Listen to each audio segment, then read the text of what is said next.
He has struck 6 times in the Bronx and Queens in the past 9 months. All right, we are joined again by Manny Grossman. It has been a minute. Nobody, not even police, knew anything about him, and that fear of the unknown forced people off the streets. Did start this out 4 years ago thinking Berkowitz had held. About 2 years ago, I realized that we were colossally lied to. An animal like this has to be caught. Rob Klein, former detective, New York Police Department. And if we're drilling down on the fine details of that, we do know that he did mention shooting an older woman that crawled away. As they both got into the car, all of a sudden the right passenger side window caved and he heard 3 shots and his girlfriend slumped. He has killed 4 women and a man, all of whom had long brown hair. Manny discovered Wendy Savino, who's here with her son, Jay, who, it turns out, was the first victim of Son of Sam that we know of. All right, we are joined today by Manny Grossman. Again, we've seen Manny on the channel a few times. Manny is an individual who, you kind of are obsessed with Son of Sam. I don't know if anybody who's dug deeper into David Berkowitz or the whole Son of Sam story. And I'm pretty sure the last time we did Son of Sam, I was already pretty much solidly off of the cult theory train, Maury Terry's cult theory, which really was the sort of like the way that most people thought about these crimes, if they thought about them at all. They thought of them through the lens that Berkowitz had accomplices, that he was working with the Carr brothers, and so on and so forth. So we had already sort of demolished those theories. Manny discovered Wendy Savino, who's here with her son, Jay, who, it turns out, was the first victim of Son of Sam that we know of at this point, and also tied together Rob Klein, former detective, New York Police Department. How's everybody doing? Good morning. Very well, Eric. Thanks for having us back and having us. Oh, thank you. Now, Manny, very briefly, because you did come on the show previously, and everybody can check that out here. How did you discover Wendy Savino? Well, we discovered Wendy basically after sort of changing our framework and how we looked at the Son of Sam case. As you mentioned, yes, I did start this out 4 years ago thinking Berkowitz had help. About 2 years ago, I realized that we were colossally lied to. And then I kind of went on this trip that we need to rethink these crimes. Berkowitz didn't have a specific type. He didn't have a specific locations in the sense like he wasn't just a lover's lane killer. So I realized that there were a lot of myths going on in this case, and my goal was to break those down. Now, briefly, we came to Wendy because I was working with another retired detective by the name of Mike Lorenzo, who was a detective in Yonkers. His father actually worked the Son of Sam crimes in Yonkers in 1976 and 1977. And it was through him that he sort of changed the way that I thought about this case into realizing that Berkowitz was putting out little Easter eggs, clues to let us know that he had other victims. And so through our research, we found Wendy's case file and Wendy's case buried within the documents for another Son of Sam shooting, the Donna Lauria case. And that led me and Mike, and we also found a sketch that was the spitting image of Berkowitz as well. And so that led me and Mike to realize that this might be another victim of David Berkowitz. We found her number. I called her. She called me back. I'm sure she'll tell the story, but she called me back a few days later. And as far as I'm concerned, that was the beginning of this amazing journey. She told me that, yes, she was in fact shot by David Berkowitz. She was trying to tell people for 50 years and nobody believed her. So we brought her story to the public, and it's been an amazing ride ever since. Okay, yeah, and it has been almost 50 years, correct? Yes. Amazing. Now, Wendy, as much as you're comfortable, can you tell us what happened? My husband was at the Gun Hill Manor meeting with Chris Hagedorn, who owned the newspaper that my husband wrote an article for each week.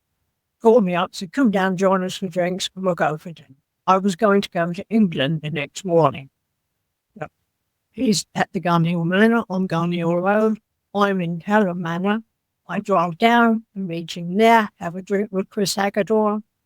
Then we leave, we go to Nina's because Nina's is my favorite restaurant at the time. And so Toby and I went in, we had dinner, most delicious and delightful. We left via the back door, which we always do, because off the restaurant, because that's where it leads into the parking lot, rather than going onto Boston Post Road and going all the way around. My husband got into his car. I was following him that time because he had a mark, and A Lincoln mark. It was a Lennon, and it kept breaking down. So we decided if I was behind, he could just park and I could take it. And that's why he was in the street under a parking lamp. Or that if it didn't stop, and get in my car and it would be lit up and not vandalized during the evening. And I'm getting into my car. I see not quite a nice looking man, actually. Black curly hair, white blue eyes, smiling. First I thought, what's this? And I thought, well, he's smiling. Rubbed the dogs, we'll call it to them. He came over, I saw 2 fingers at my head. I thought he was going to knock on the window and ask for directions. It sounds a bit ridiculous now, but that's all I could think of. Next thing, I got shot. And I said, oh my God. I put my arm up, my left arm up, because he's obviously right there at the window. A bullet goes through my arm. It hurt a bit. But then it bounced, I think, on the dashboard and went into my right eye. So the first thing I know is I'm blind in the right eye, but why? The second bullet. Now, that wasn't just the bullet. The third bullet came in my shoulder. By now, of course, the window has gone. I have 8 pieces of glass in my good eye, a bullet in the other eye. And then one comes through my shoulder and makes a hole in my windpipe. And the force of the third bullet threw me into the bucket seat on the passenger side. I can't breathe. I know I'm dying. I have my eyes squinting so that he thinks I'm dead. There's nothing more I can do than pretend to be dead. To try and get out, he would be there before me.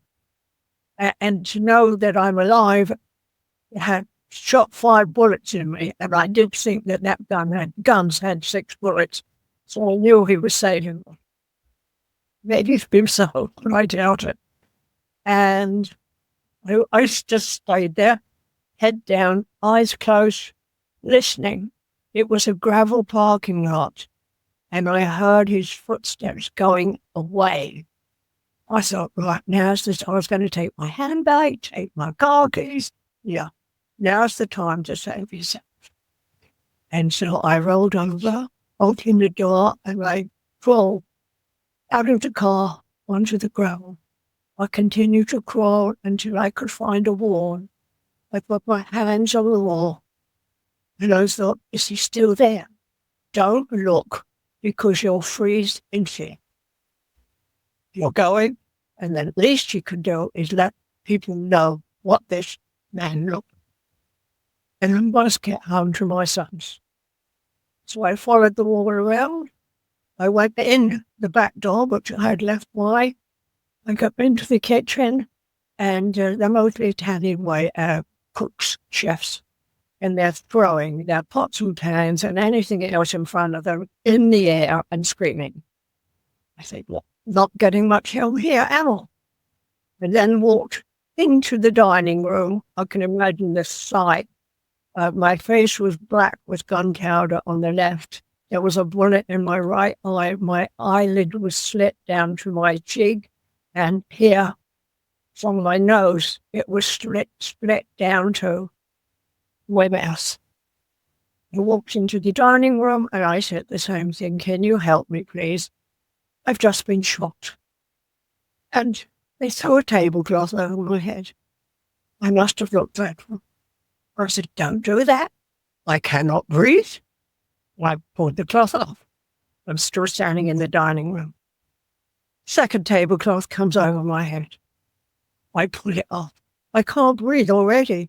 No, I had tablecloth covering my face. I didn't know that my left lung was deflated. I have a hole in my windpipe, which means I can't really breathe very well. I was told that having been asleep being in the theatre, a contortionist and a trapeze artist, your beautiful big lungs saved you. I had really strong big lungs. From there, they slid a wooden chair across the floor. Nobody came to me. Nobody. I'm thinking in the film somebody's hugging me and helping. Nobody. Slid the chair across and it landed in front of me, and I knew I could not walk around the chair and sit on it. I was going to fall. So I took the back of the chair. I can see it now in my hand. And I meant to shift it to the side and sit down sideways. Instead of which the chair and I, in slow motion, went on the floor. So I'm laying on the floor and I'm calling the bartender. It's Gingy, she's a girl. Gingy, funny name. Gingy, come and take my jewelry, give it to Joe. And she said, I don't believe you, you're still saying please. And from then on, I was laying on the floor, on my back, head towards the front door. And what a relief. I kept saying to her, can I go to sleep? I must go home and get my sons. I must take care of my sons. And the police officer came over. I'm on the floor above my head. And I said, can I go to sleep now, please? And he said, no. The longer you stay with me, the longer you'll be in this world. Now, don't go to sleep. Look at my face. Listen to what I'm saying. And I'm laying there, and he has his finger pointing in my face. So I'm absolutely concentrating on him, what he says, and his finger in my face. Now, actually, after that, the ambulance arrived, and I was taken to Jacoby Hospital. In the ambulance, they asked, have you got her blood type yet? Well, I said, look, and I said, yes, I'm A positive. So I said, you're not taking my word for it. And the other one said, it's better than nothing. She's 70 over 40. So that was that. And then they said, cut her coat off. Oh, no, I left my coat. It's a brown sweat coat with browns. So I snapped up and unzipped it. I mean, I was totally with it, very tired. And the next thing, I'm in Jacoby Hospital and I'm in a stretcher being lifted above everybody's heads. And I can remember a few bits of speaking to me. And I do remember coming around in the intensive care unit. I'm on a respirator and I'm trying to breathe. But of course I can't. The respirator is breathing for me. And it took me a while to realize something was breathing for me. Just stop breathing and go with it. And then I was more relaxed. Oh, the sketch was a few days later. I couldn't talk because I had a tracheostomy. I had a legal pad. I would write everything because I couldn't talk to anybody, but I really wanted them to know. And when they left, this is the dumbest thing I ever did. I was afraid somebody would read the writing on that yellow pad and know that I knew too much. I used to tear it in small bits and eat it. I don't think that's silly at all. I mean, obviously, after going through such a horrific nightmare, what a miracle. I mean, it is such a miracle that you're here.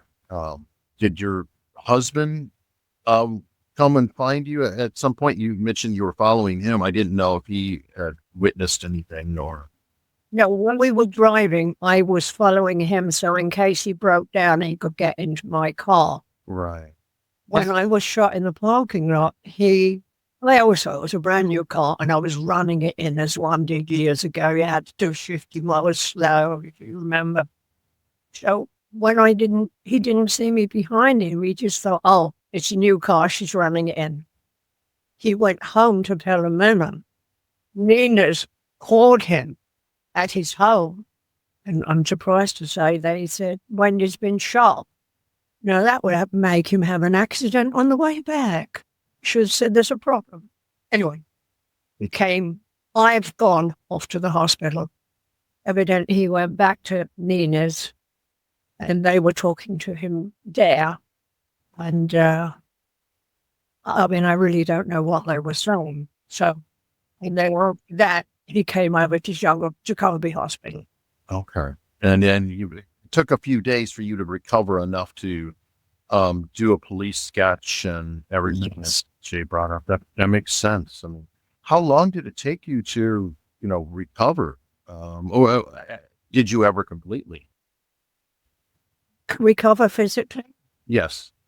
My left lung is a mess. Still? Yes. Wow. Yes. I just had x-rays done because my back is hurting and they said that her lungs, I got were a mess. We went to England and you had 20 operations. Oh, yes. Oh, I stayed in Jacoby. It seemed to be about 3 months. My husband collected me from the hospital in a station wagon, and we went out the ambulance entrance because I was terrified. I saw anyone that came in to wash the floor or make the bed could be him, or anybody. And one of my breathing doctor, I can't think of his name right now, he kept telling me that my husband did it and that he would like to take me home. And he'd take me out on the balcony. And I thought, my God, he's going to push this bullshit off here. And he'd point out where he lived in the Bronx. And he was going to take me to his home to take care of me. And I was afraid to tell my husband, even though I was fearful of him, in case he got angry and punched him, It was nobody really knew what was happening. She was shot out of nowhere for no reason. So my father took my mother right out of the hospital and they flew her to England where her sister's husband was a detective and she went into hiding there. No, it makes sense. That makes perfect sense. That night, the night that she was shot, me and my brother, we were 6 and 8. So we fell asleep. They went out to dinner or whatever. My grandparents were there. We woke up at my grandparents' house and my father was there. And I just remember there being men everywhere. And he said, listen, you guys are going to go on vacation. And we thought we were going to England. And he said, you're going to go with Grandma and Granddad. Where do you want to go? Like, I don't know, Disney. Where does an 8-year-old want to go? And so he sent us, we went to Florida. So you did go to Disney. Smart kid. Yeah, I would have loved if it was Disney, but at the time. But no, we stayed in we stayed under assumed names in the Tannenbaum house. So I was Jason Tannenbaum for about a few months. Until they figured out what they were going to do, until my mother was healthy enough to have her kids back. So for, I don't know how many months, me and my brother stayed in Florida. And then from May through September. So then when she was healthy enough in September, that's when we went to England and we all lived in England, but not under assumed names anymore. We were Savino's again. We were just in England and we didn't know why. But they didn't tell us what had happened. Again, it was a different time in the 70s until we were coming back in 1980, 79, 80. Okay, so you stayed in England for a couple of years. Yeah. Yes, we stayed in England. Yeah. And, okay, very interesting. Now, Manny, did you have something you were... Well, I just want to say that one of the reasons why Wendy was rightfully fearful was because back in those days, the newspapers printed her address, her home address. My home address and my husband's office address. Correct. So whoever this was, she was extremely fearful. And in my opinion, justifiably so. Oh, absolutely. I also heard he wasn't alone, that he was part of a gang and he was doing satanic. You heard that? Animals. You heard. All of that later, yes. That was later when Maury Terry started coming. Okay, I was wondering. I was going to say I didn't know that was a thought at the time. At the time, it was just nobody understood why she was shot. That Son of Sam wasn't in existence. Nobody thought of serial killers at the time. Yeah. Some man just walked up to her and shot her, and we had no idea why. And so we left, and we were the kids were in hiding, and then we hooked up in England. We got back together as a family. And my father used to come out either every month for about 4 or 5 days, or every 2 months for a week. When did you first hear of the Son of Sam, Wendy? When he was caught. No. Before that. That's the first time I saw him in the picture. But I think we heard of Son of Sam. I was in England, but my husband was sending me the newspapers. And he was calling himself Son of Sam after each murder. He has killed 4 women and a man, all of whom had long brown hair. They're afraid. You never know when you turn around who's going to be there. Like my sister will not come out of the house now. It's just too dangerous. You can't take the chance. And I hoped it was him, but I didn't know because they didn't have his face. Because he wasn't known as Son of Sam. It was just this man going out shooting people. It wasn't until 1977 that he was called, August of 77, the 10th, I think. And I saw a picture of him on the front page. I said, that's him. And he's put on a couple of pounds. He's happy doing what he's doing. The amazing, the scary thing, I'm sorry, was that there were all those, if you remember at the time, and I'm putting this together from what people have told me. I don't remember. During that time, they didn't tell me anything. They kind of kept us in the dark, and we had no idea. We didn't even know why we're in England, but we were going to school in England. But it's not like private school. But all of these pictures or sketches that were coming out at the time never looked like David Berkowitz, if you remember. He'd 180 pounds, straight black hair, but they weren't really sure what they were looking for. He struck in the dark of night, popping out of the shadows in the Bronx and Queens. No patterns, no clues. Police were frustrated and fearful of more murder. So my father and my mother were afraid at the time that it wasn't the Son of Sam, it was somebody else. And then there would be no closure and we have no idea who did it. It wasn't until he was arrested that if you look at the sketch, it was his face. He was. Yeah, seeing those other faces, I kept saying, I hope he doesn't look like that because that doesn't look like. Just to add on to that, there were 2 things that made me convinced that this was David Berkowitz even before I met Wendy. The first, of course, was the spitting image sketch. It's the sketch that looks the most like Berkowitz out of all the Son of Sam sketches by far. Describes him perfectly. 5'9", it says 160, but in reality, Wendy said 170 initially, and his actual weight was 180. So very close. And also there's the smiling nature of the gunman. When this first came out, all the newspapers were talking about the grinning gunman. And I often say that could have been Berkowitz's moniker instead of Son of Sam, the grinning gunman, just like the 44 caliber killer. His smile was one of his most known characteristics. It was talked about extensively after his arrest. So once I saw we'll get into this with Rob, of course. But once I saw all these things coming together, I just realized this had to be Berkowitz. And little did I know that she had been saying it for 50 years. Wow. So, what happened when you saw, yes, that was him and all that? Did you go to the police at that point and say, hey, this is the guy? You got the guy who shot me.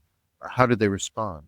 Mario Moreno sent 10 photographs to the superintendent of the Dartford police station. Well, whatever it was. And yes, superintendent. Detective Inspector. That was it. Thank you. Detective Inspector Bernard Swift. They sent these pictures. And they asked me to come in and look at them. And I picked out David Berkowitz out of these 10 photographs. He was laying them down one at a time. He informed Mario Marola, and we heard nothing. Now, just for the audience sake, Mario Marola was the Bronx district attorney at the time. Okay. I'm wondering about that. And I remember Manny came on and he told me about this case. And I had a theory as to why they did not follow up with you. And Rob, you can confirm if my theory is completely out of whack or not. But I ran the theory by Manny that because there was a problem with the search warrant and Berkowitz, the entire case could have fallen apart in their hands.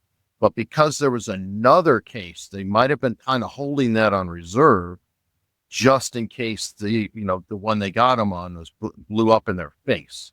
Am I completely off my rocker, thinking that could be what went down as to why they didn't pursue it further. And then when he was convicted and everything, it was like, it just kind of slipped to the side. No, I don't think you're off base. I mean, we're purely speculative at this point what the motivations were.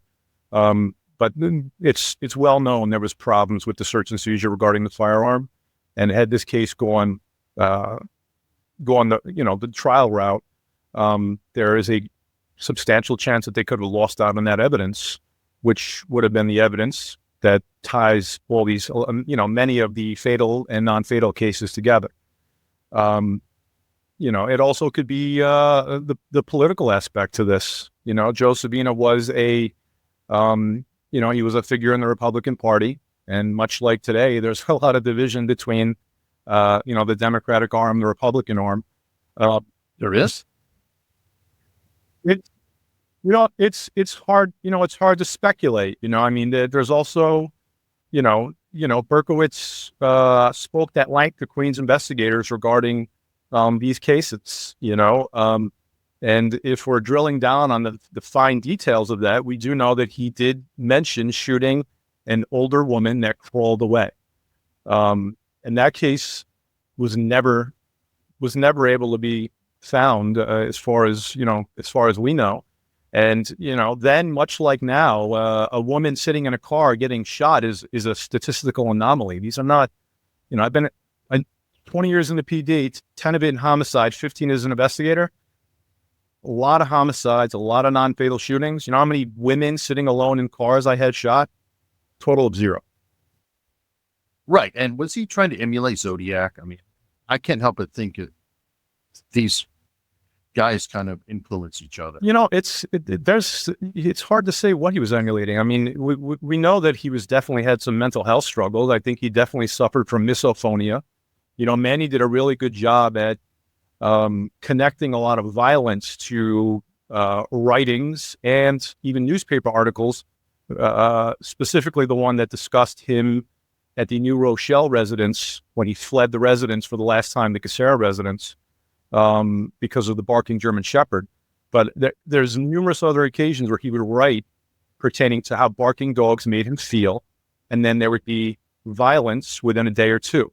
And if we look at the pattern aspect to this, which this is a pattern case, we can't ignore the fact that there was a barking dog issue the day or two prior to when Wendy was shot.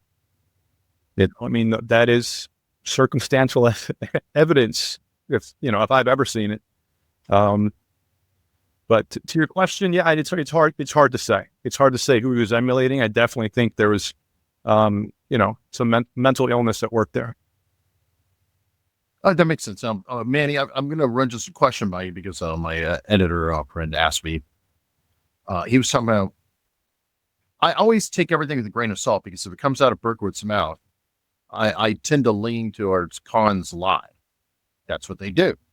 But he claimed to take LSD when he was in the Army. Have you ever looked into that at all? And I just wanted to ask because there's always that MK Ultra question. Yeah, I have looked into it. I believe he was just a bored and lonely soldier in South Korea there with absolutely nothing to do. And I believe he did take LSD. His friends reported it, that he would write about it to them, send them letters about it. I believe he took many other drugs as well. But do I think that Berkowitz wasn't a victim of the MK Ultra program? Absolutely. Zero evidence in any domain that speaks to that. Okay, so just a recreational user, who said. Yeah, like most GIs did back then who had nothing to do, not to disparage the military. I know Eric and Rob, but sometimes you guys get bored, No, I mean, nothing there. I always, if I hear something, I always want to, scratch that and just see what is there. So, all right, moving forward now, you came to me about this, Manny, I believe, while you were talking to Rob. I don't even remember, but it was really, really early on. You said, hey, we discovered this and it really looks good. Like we've got something here. Help me out with the timeline. you came to me and then Rob, or vice versa? What? No, Rob wasn't in the picture yet when I came to you. I had come to you. I don't even think that I had interviewed Wendy yet by the time that I came to you. Although I could be off on that, but definitely NYPD was not in the picture. So you were actually the first person that I ever spoke to about this, and I remember that you were supportive, and it really actually made me feel good that somebody out there was actually supporting this. So that show gave me the impetus to carry on with this. And so after I interviewed Wendy and got her on tape, I was so compelled by her story, and both Lorenzo and I believed her 100%. And Jay will attest to this. At their house, I said, this guy's got to pay for what he did. And the next thing I know, I see an article about Rob Klein on the internet about his dedication to cold cases, and he was in the Bronx, so he was the person to speak to. So I got in touch with him on actually LinkedIn, and within 15 minutes we were working on the case. He was fairly convinced right from the start, and of course the evidence that we brought to him. Well, actually, Rob should speak about that more than me. Sure, but and then Rob then took it to the nuclear level. Okay, so Rob, you say this crazy guy coming to you who's obsessed about Berkowitz. What was your first thought? No, I'm just kidding. Tell me what happened. Well, I have a standing rule in homicide that if someone reaches out to us, and I spent 10 years in Bronx homicide. The last 5 I've spent doing long-term RICO cases, gang cases, and more specifically cold cases, which is really what my interest was digging into these older cases, specifically strangulation cases of prostitutes in the Bronx throughout the 90s. The standing rule was if someone reaches out to us with information, we drill down on it. It doesn't matter, and we get calls from mental facilities, mental health facilities where people, more recently, I think right before I retired, we got a call from someone who didn't want to be identified. But of course, while I'm talking, I'm working the number up. And it was from a mental health facility in Rockland. And he was saying that someone wrote a confession to a murder inside the binding of a book located at this library. This is the name. Well, guess what? Let's go to Rockland and see if this book is there, because people with mental health problems can provide decent information sometimes. And the point is, we don't ever dismiss information. We don't ever dismiss requests for assistance. I mean, a few times a month, a phone will ring with someone that says, listen, my loved one was killed back in 1989, 1990. And I have taken cases to completion by fielding phone calls by people who said, hey, back in 89, this guy was killed by Tito over a gambling debt. No one ever did anything about it. And with the modern technology, you could figure out what Tito is in 10 minutes. But I think it's incumbent upon us to take on these cases when people feel strong enough to call. Well, that makes sense. And correct me if I'm wrong. People who are associated with cases aren't always in the most, quote, upstanding parts of life. I mean, somebody in a mental institution may have issues, and they're around other people who have issues, and those other people may do bad things. Correct. And the same goes for people incarcerated. I've been to every prison in New York. I've been to federal prisons across the country, because people want to suddenly talk, or people decide maybe they don't want to spend 25 years and maybe they can, work a post-conviction deal out. You take all information and you work on it. And when I received that LinkedIn message from Manny, I'll be honest, I was a little skeptical, but I'm going to hear Manny out. I'm going to see what Manny has. I mean, Manny's presentation was good. He was articulate in what he was talking about. He did a quick summary of what he had found, and I understood that he had found a DD5, a conferral DD5, which is not uncommon. It's just 2 detectives discussing a particular case, exchanging information, maybe similarities in cases and patterns. It's a standard DD5 that you'll find in cases today. Oftentimes it's required. And, I read what he had to wrote, and I said, well, let's meet up. Show me what you have. My understanding at that point was that he foiled the stuff, but that wasn't necessarily the truth. It wasn't necessarily the reality. He had amassed all this information over the years. But he had already filmed the Wendy interview at that point. he had directed me to watch the interview, and I think I watched it by the end of the weekend, and I don't think anyone could sit in front of Wendy and listen to her tell this story and not find her credible. I have sat in front of people who are liars, obviously. I've conducted hundreds of interrogations of arranging people who have killed their own children, people who have killed fellow gang members. You do develop a finely tuned BS detector when it comes to this stuff.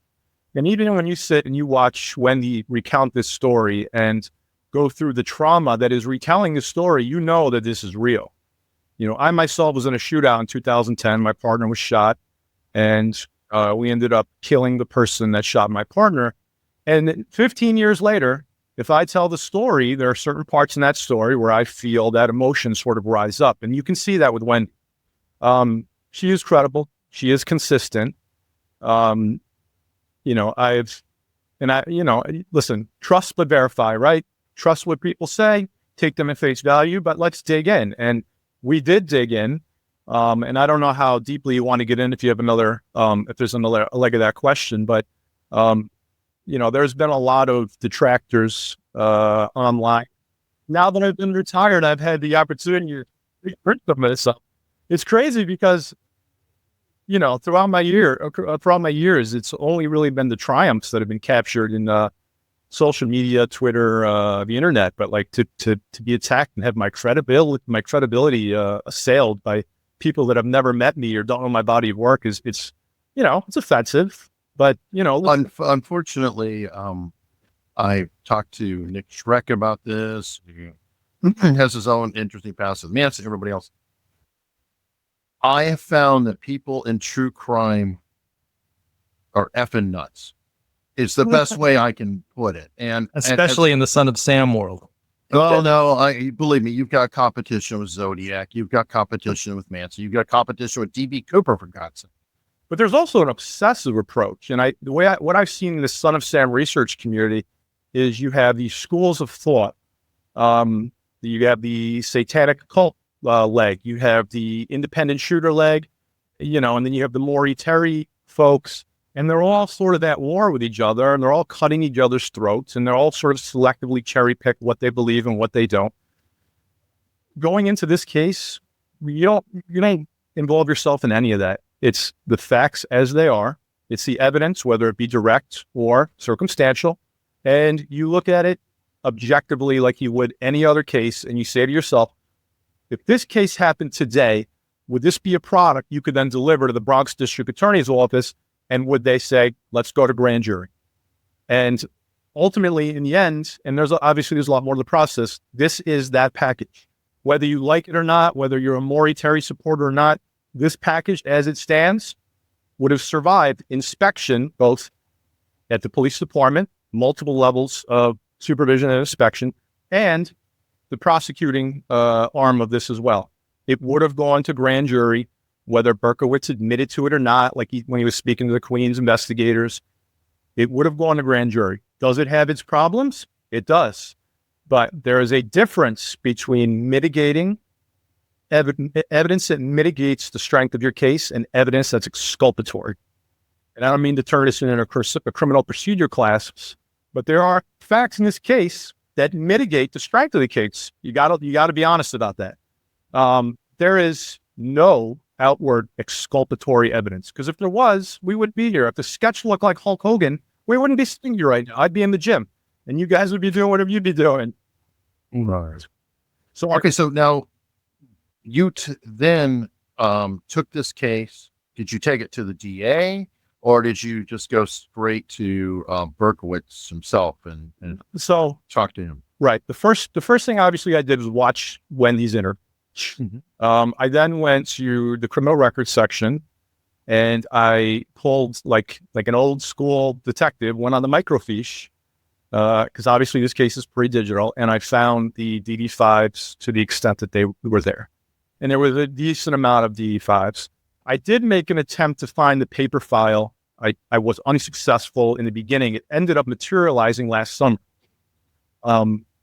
which, of course, we had already sort of moved on and closed the case. I had to reopen it and look at everything again, which there's a lot of people out there suggesting that their FOILs being denied or some sort of like cover up. No, the case got reopened towards the end of the year. There were some other steps that were taken. I'm sure when you get all your materials, you'll see, and it'll make sense.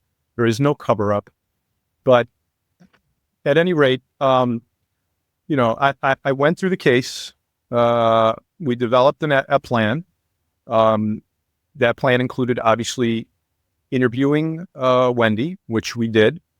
And much like her account of the story today, it was very moving, very compelling, very credible. And it was inspection of all the items that she had safeguarded throughout the years. And that included legal documents where she was in the beginning stages of a lawsuit against David Berkowitz. And that was believed. Really quickly, I'm sorry to jump in for a second. I wanted to ask Wendy, because I realize that we all find this very interesting, your story, and definitely want to hear it. How is it for you? Does it help retelling the story over and over? Or is this at a second cost every time you do? I want to be thoughtful of you and how you feel. And I don't know if, anyone is asked. I do get upset whilst I'm telling it. It's very, very real still. But I think it helps to get it out. I was not allowed to talk about it at all. My husband didn't want me to talk about it. And so this is good for me. Okay. I just want to make sure of that, because, there's a lot of quote salacious value or whatever that we take out of, but I don't want it to be harmful to you. So thank you very much for it. It's not harming me. No. If I may, I can tell you that I've heard the story for almost 50 years now. It's going on 48. And I can tell you that we reached a point where we knew what happened and we accepted it as the truth, but we just stopped telling people because of their reaction. You had people in classes of mine or peers of mine that practiced law with me who had a tie to David Berkowitz because he was in their kindergarten class. Oh, he lived on my block. Oh, he knew my aunt. Everybody took possession of David Berkowitz, and it's something we never wanted. So I stopped telling people. That coupled with the fact, God rest his soul, my father died in 2006. And I can tell you that this killed him. Because his entire life, all he ever did, all he ever cared about, the only type of person he really was that he was going to take care of his wife and his kids. He was an old school Italian guy who followed his wife home 24/7, every day of his life, all the time, except for once. And it was the one time that he pulled away because his car started and he was afraid it was going to stall.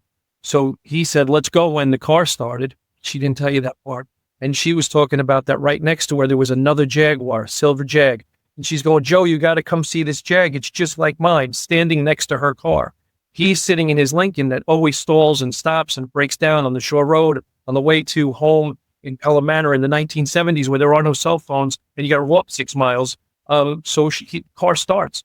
So he goes, let's go. We got to go. And the light turns green and he leaves. And why do I know this? Why do I know specifically all of these details?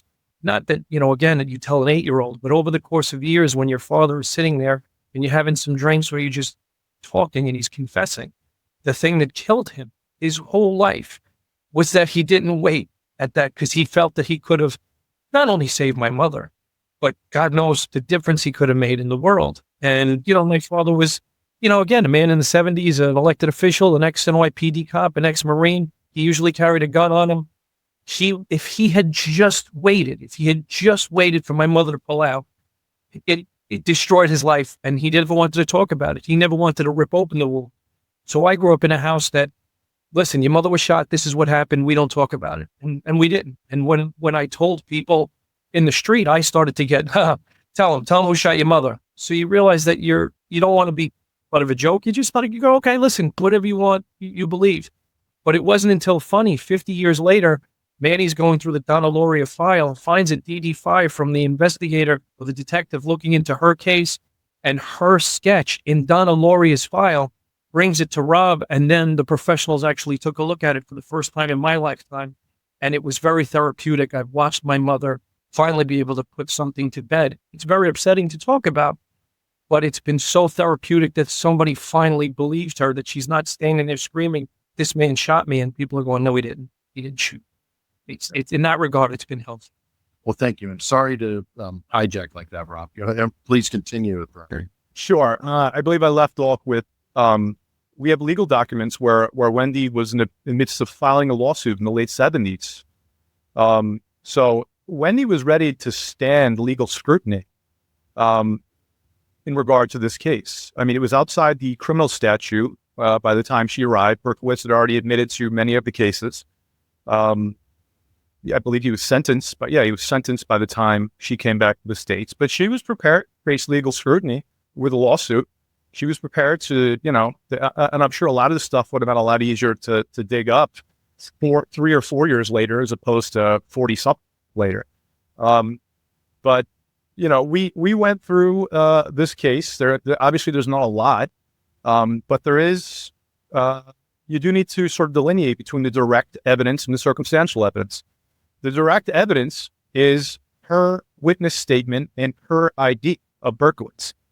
A lot of the criticism and the detractors say there's no evidence. Well, that you don't understand how criminal procedure law works, because a witness's statement, a witness's account, and a witness's ID is direct evidence.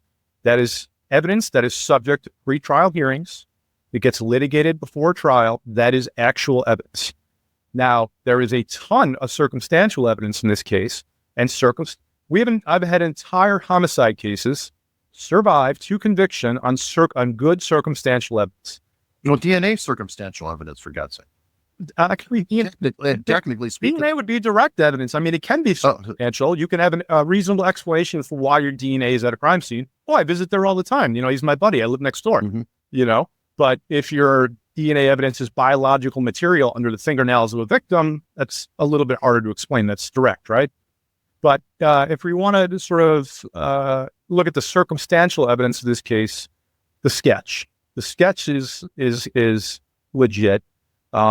It's probably the likeness is probably one of the better I've seen. I haven't had a ton of luck with sketch artists throughout my career. I think there was a guy in the NYPD a few years ago who's really good. He's retired now. The sketch is almost a doppelganger to Berkowitz. I got a question on that real quick, because you're talking about the sketch. Is AI getting into that now, possibly? I'm wondering if that could actually be beneficial towards this sketch. It seems like AI is pervading a lot of everything we do. I think law enforcement is a little bit resistant because of the inspection that you would get in a criminal proceeding. I mean, AI can't testify, humans can. So I think that it might be on the way. It isn't right now. There's no AI that I've been involved in any of these cases, but we might be headed there. I just saw it as a sketch artist type of thing, especially when you have the aging stuff, like, what would they look like now? Sure. Add the whatever. AI is doing some really interesting. For the benefit of information, I think it's good. I mean, we have facial recognition now. You can't use that as probable cause, but you can use it to narrow your search, and facial recognition is really expanded. So I imagine that is a form of AI, right? I imagine it is. But continuing on, if we're looking at our circumstantial evidence, we got to look at the pattern, the Son of Sam pattern. And you got to look at the geography, right? Where Wendy shot is very close to where Berkowitz lived on Barnes Avenue. It is very close to, not too far from where he stabbed Michelle Foreman in December of 1975, plus one other unknown victim. It is not far away from Donna Loria and Jody Valente, and the other two victims from the Bronx. May help me out. Valentina Suriani and Alexander Esau. Correct. The geography cannot be ignored. And again, if we're looking at the fact that this is a statistical anomaly, even for back then, it certainly is today. A woman shot in a car alone is not something that typically happens. So we go to MO, we go to the method of this. Modus operandi, people being shot in a car with no explanation, robbery not a motive, sexual assault not a motive, just random shooting, is consistent with the Son of Sam pattern. The victimology, females alone. Obviously, Wendy was older than the majority of the victims during that time frame. But again, I think if we go back to the fact that Berkowitz said that he had shot a woman that crawled away and she was older, could possibly be Wendy. Or there could be a completely other victim that no one's ever been able to discover. But unlikely, because this was widely discussed in the news back then. I know that law enforcement officials spent a ton of time trying to determine who this person was. They weren't able to. They were also looking at, I think they were focusing on Yonkers. Very unique in this area. This has always been a very quiet But it area. can start any time, can it? In any area, right?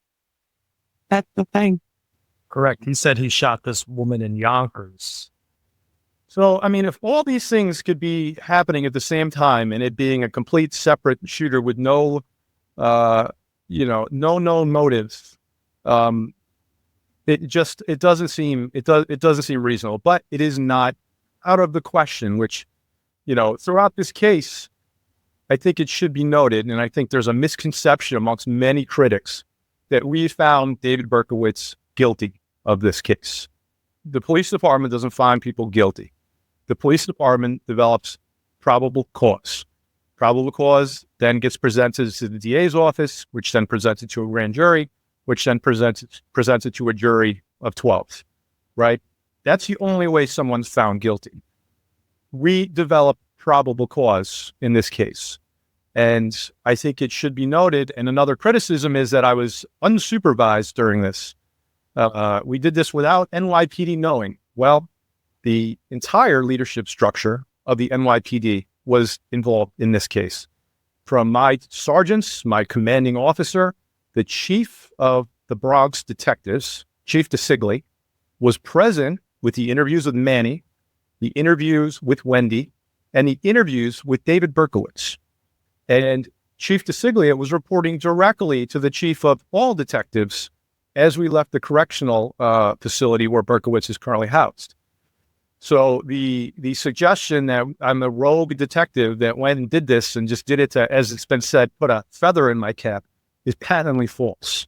This case survived multiple levels of scrutiny, supervision, to include the Bronx District Attorney's Office. We didn't do anything until we presented all our facts to the Bronx District Attorney's Office, and it was the chief of the Homicide Bureau, who's also been tortured by a lot of the detractors in this case. And we said, here's our product. Would you go forward with this product if we were within the statute? And Aisha's assessment was yes. So the suggestion that we didn't do the right thing or that there's some sort of misconduct, and I actually did get an internal affairs complaint against me regarding this case. They didn't even waste time speaking to me. They looked at the case, which I was able to see through the digital log for anyone that enters a case now, and see that internal affairs people were in it. And I found out through my supervision that, there was a complaint. They read the case and they said, it seems good to me. So it hasn't been an easy route, but I'm pretty confident in the product that we've established probable cause. And personally, and opinions really mean nothing. My opinion is David Berkowitz shot Wendy Savino. Would a jury see it the same way? Obviously, there are problems, right? The fact that the caliber wasn't consistent, while we know that that firearm wasn't purchased until later in the year, 44 caliber. It's an outlier as far as caliber. I get it. We have determined that there has been a 44 caliber revolver used in every one of them, which is why, as the mayor mentioned, it's important that any person having information with respect to anyone who's in possession of a 44 caliber revolver call us. Obviously the fact that Wendy is a little bit older than many of the victims, the location, there are some, again, evidence that mitigates the strength of the case. I actually, on the caliber, I'm not, thank you for reminding me, because I think I theorized to Manny when he talked to me and said that that's very likely why he got a 44. Possibly. Because that one wasn't. That's what he said. I'm sorry to butt in, but that's exactly what my husband said. Wendy, you didn't die. He had to get a bigger gun. Yes, that's certainly plausible. I tend to agree. Listen, Wendy's a tough lady, man. Amazing. Truly amazing. Such an interesting life too. But I think to shoot someone that many times at that proximity and fail, I think he would, if killing people is your forte and you're motivated to be successful, then you are going to fix your mistakes. Again, purely speculation, no place in a criminal proceeding. But again, an objective look at the direct and circumstantial evidence in this case develops PC. Whether you like it or not, whether you support Maury Terry and the satanic group of shooters or not, this is PC. And the narrative that there's no evidence is wrong. The narrative that I did this to further my career, when we worked on this case, I was a first grade detective. There is no more promotions to be had. I was in homicide with weekends off, making my own schedule, traveling every month. There's nowhere else I could go. I didn't get any certificates or little trophies. I didn't get it. The only thank you I got was from Wendy and her family. That's it. That is better than any medal or something to put on the wall or anything like that. Because I believe Wendy. I do find her credible. And I think it's terrible and disgusting that these people are purport to be experts are trying to undermine this product just because they've developed this strange obsession with the Son of Sam and Maury Terry and satanic cults, that anything that challenges their narrative, they have to attack in an ad hominem approach. Now, just so I understand, Sure.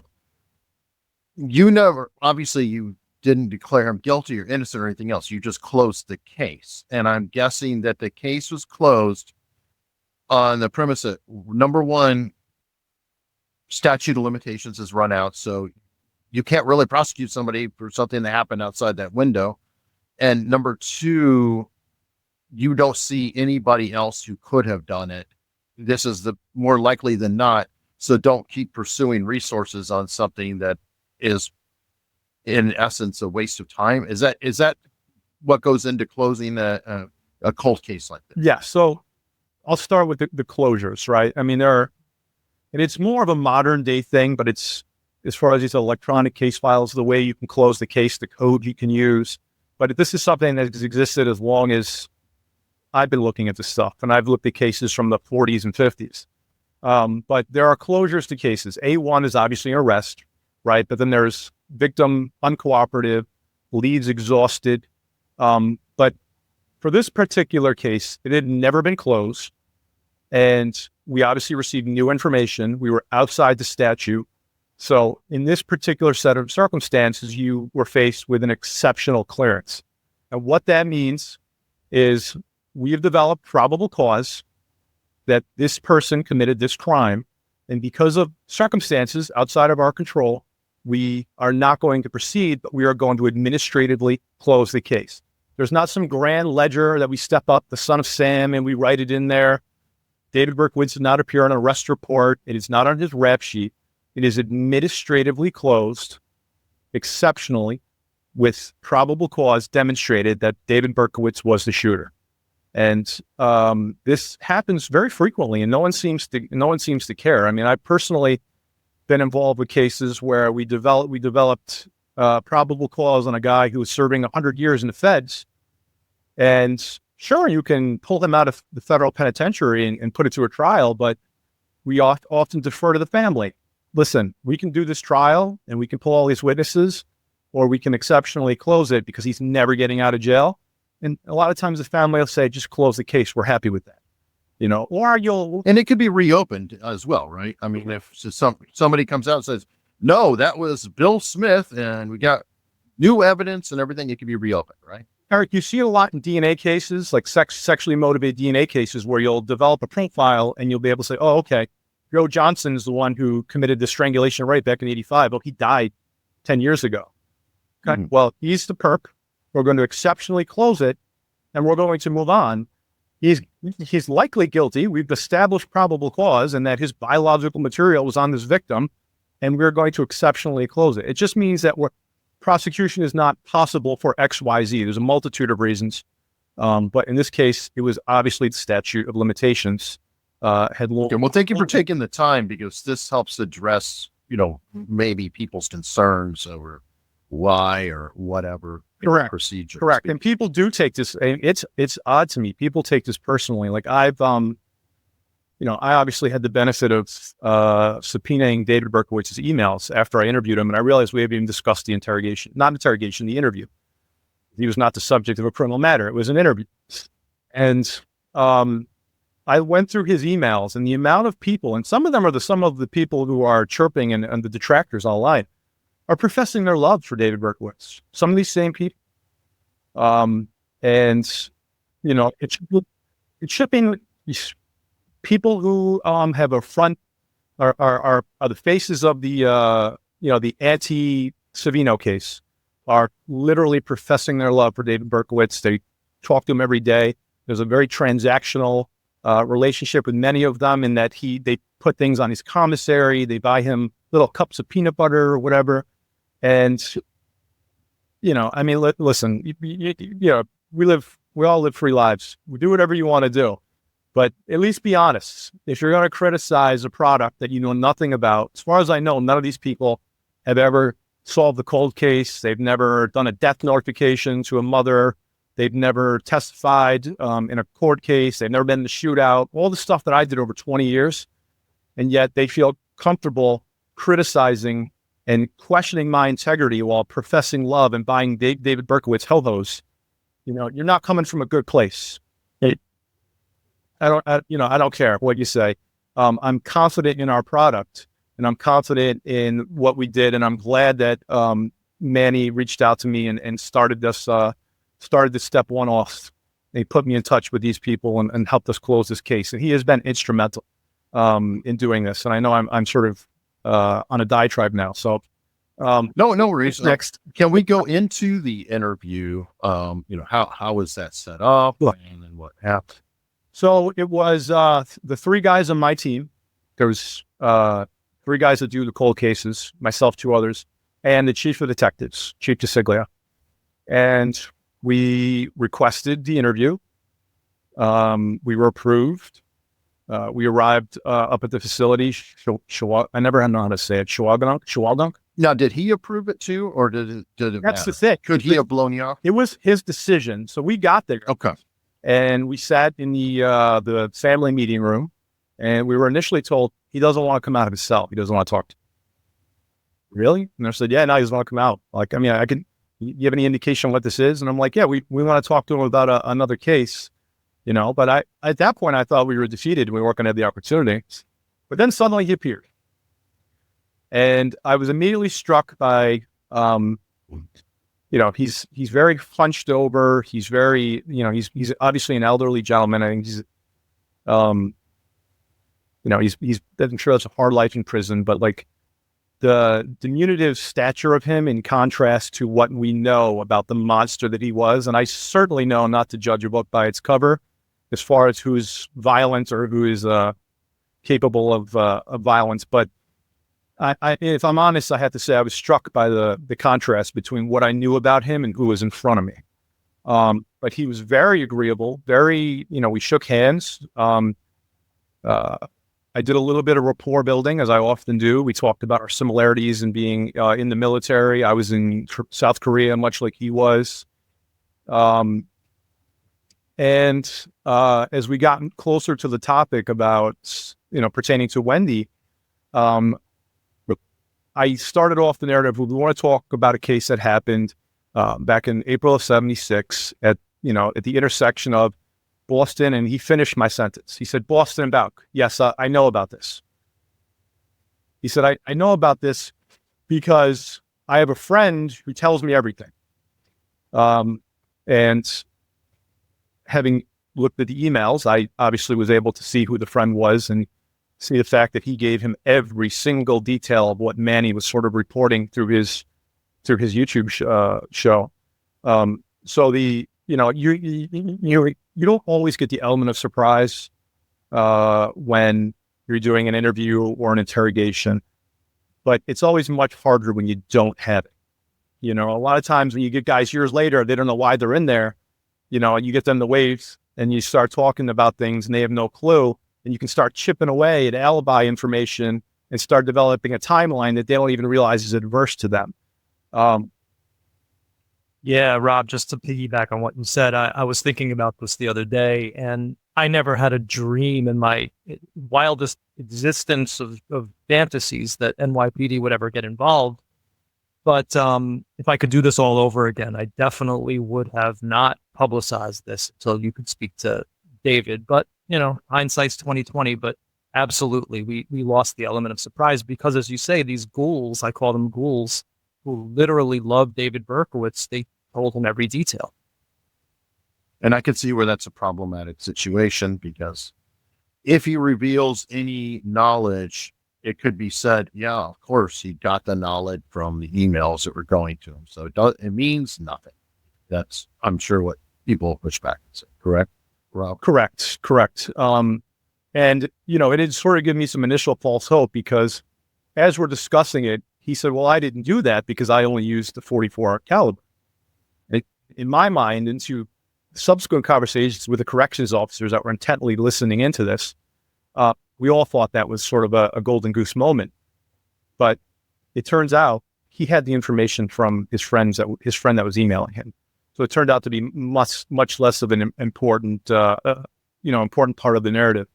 But as we sort of went through the interview, Berkowitz flatly denies that he was involved. And this was not a contentious interview. One of the other narratives and lies out there is that we were screaming at him and mean to him.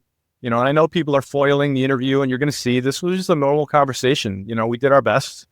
But he denies that he was involved in the shooting of Wendy. As far as alibi, he thought he might have been at work at his overnight security job. We did make efforts to two solid efforts. One, I actually spoke to the owner of the company about that alibi, and there's obviously no employment records that pertain to that time period. But we do know that he did work. He typically started around midnight, which would put him outside the parameters of not being able to be involved in this or whatever. Again, if he had a rock solid alibi, if he said, oh no, I was in Aruba on April 9th, 1976, and we could see in his passport, we wouldn't be sitting here. But he couldn't really account for his whereabouts. And to his credit, and why, it's always tough years later, it is tough to develop your alibi all these years later. Whereas if someone asked me what I did yesterday, I could account for it, right? And that's why more and more nowadays you're having a harder time putting cases forward because of Singer issues, which basically means that if law enforcement takes their time in any given case, it is overly burdensome on the defendant. And with the exception of like DNA cases and stuff like that, a lot of these cold cases are getting dismissed on their face, which is wild to me. But at any rate, during the course of the interview, he did not move, but he did concede a few things. He conceded, Manny had prepared me well. We actually had a meeting with Manny, myself, my investigative crew, and the chief. And Manny went through and he sort of identified the different days where Berkowitz either shot a human or a dog. And then the writings that correlated to those shootings where he would write about the barking dogs. And we had the interview of Nan Casera prior to. So I confronted David with this and I said, look, obviously you have what seems to me to be misophonia, right? The aversion to repetitive noise. And even in his modern day blogs, he talks about the repetitive noise from the fellow inmates. And I think that's probably what causes him to have his psychotic break. I'm not a doctor. But when I presented him with the fact that there does seem to be a pattern between barking dogs, a negative emotional response, and violence, he did concede that that was in fact an issue for him. Okay, so there's that circumstantial. The day or two before he shoots Wendy, he loses his mind up in New Rochelle, flees the Casera residence, takes all his shit with him. I know since then he's disputed that. Take of it what you will. The other thing that I presented to David was I asked him, if you were sitting on a jury and I presented you a case where the facts remain the same, this sketch, and I showed him the sketch, is shown. I said, this narrative, this repetitive, the pattern which demonstrated the geography, the MO, and the victimology were all consistent. And the fact that this person, this victim, identified you consistently through photo IDs, through single photos based on information released to the media, what would you think? We said, yeah, I think I was guilty, or something to that effect. I know he since denied that he says that, but the audio exists. I'm sure people are going to have it sooner than later. I'm not in control of any of that stuff. I'm retired, but I'm sure it'll all come out, and you'll be able to hear for yourself. That was really the extent of the interview. In retrospect, I do not think I should have prepared a little bit more and had a bunch more questions for him. One thing that he did deny, and I just remembered this, he does not recall talking to Queens investigators about the woman that he shot that was older that crawled away. He does not recall that. Now, again, our detractors will say, oh, Berkowitz was always honest about his crimes. What? If that's the case, if we're taking Berkowitz as an honest actor in his statements, then his transition between I'm a lone shooter to I was part of a satanic group of shooters has sort of vacillated and changed back and forth. And I think in his most recent book he was interviewed for, he went back to the single shooter narrative. So we buy into Berkowitz as an honest actor when he's discussing that stuff, and we just accept the narrative, but not when he's lying about any particular case. I think you're picking and choosing, you're cherry picking. Right. And another thing that they forget is that he's denied at some point shooting almost every victim. Right. So his denial about Wendy means nothing. Yeah, I just wanted to throw that in there. And also in those emails, I purposely not named any names of people who have questioned my credibility or called me a scumbag, handsy detective because of nonsense. Civilian. I had about 7 civilian complaints over 20 years, made about 500 something arrests, been involved in thousands of others, called hundreds of homicides. I've got about 7 complaints against me, some of which 6 of them were here. I spoke to people rudely. 0 have been substantiated against. 0. Not 1 minute of vacation time had been taken from me over the course of 20 years. And that is, again, statistical anomaly, because in the NYPD, if you fail to go to traffic court, you're going to lose 4 hours vacation. I never once was the subject of any substantiated complaints, internal investigations, anything. My credibility, I believe, remained intact, both at the state and federal level, to the extent that I was a credentialed federal officer for my last 6 months on the job. I had federal FBI credentials, and they do not give those out easily. I will say that I can't say for certain, but there's a very high probability that all of you in the audience will get to meet Rob's detractors in the comment section. Hi, guys. I just want to add one thing to what Rob said about how Berkowitz denied, or better yet, didn't remember saying that he shot the old woman. This was not only reported in several newspaper articles right after his arrest, but if you read his confession from that evening, he specifically says, they asked, did you shoot anybody? And he says, yeah, I shot an old woman. She crawled away. That's in his actual official confession from the night of his arrests. For him to say that he doesn't remember, it's meaningless. He said it, it was reported, and I truly believe he was talking about one. Here's the ultimate nut meat of this whole thing. They're interviewing 100 people. They're interviewing not witness, because there were no eyewitnesses. They're interviewing people, 100 people they interview, and they come up with nothing. So this is one of the last articles to ever be written about it, and it's motive elusive in shooting. We're open to any possibility, detectives said. So this is all about the shooting and about basically how they couldn't find anybody. They could not find a single person. And what's crazy is that this article, if you can then compare it to the Loria shooting, chatting in a car, a girl met by death, they're eerily similar. A man crept up to a double parked car in front of an apartment house and fired 4 shots. The assailant fled into the darkness without saying a word. All right. Well, this is wonderful. And I always like to wrap things up by asking one question. And that's essentially, what is the one question I should have asked you and I neglected to?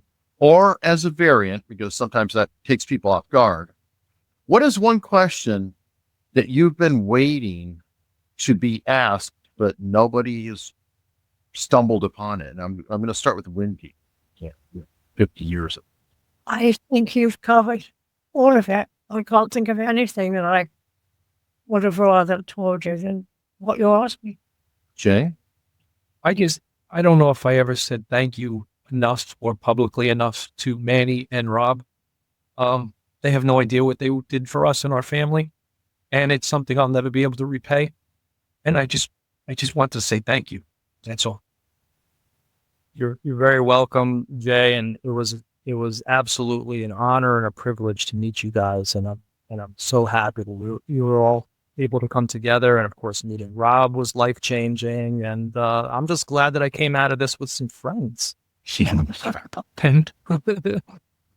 Okay, well, Rob, I guess I would say, what took so long, right? I mean, this happened in 1976, right?